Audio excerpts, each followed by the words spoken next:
Hello, mabuhay! Narito po kami upang ituro ang pamamaraan paano mag-enroll ng bagong empleyado sa biometrics.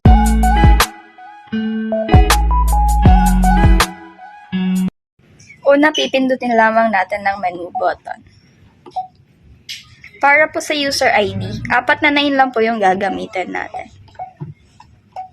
Ganon rin po sa password, 4 na 9 lang din po.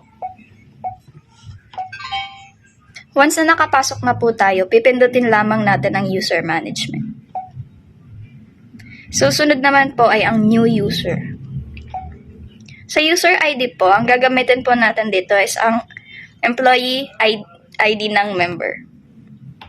For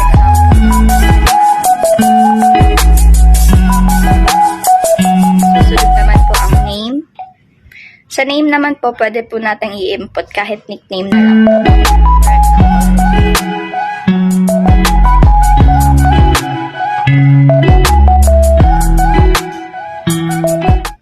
Susunod naman po ang fingerprint. Pwede po tayong pumili ng daliring gagamitin natin. And as many as you can po ito. Pag nakapili na po sila, itatap lang po natin yung finger natin ng 3 beses.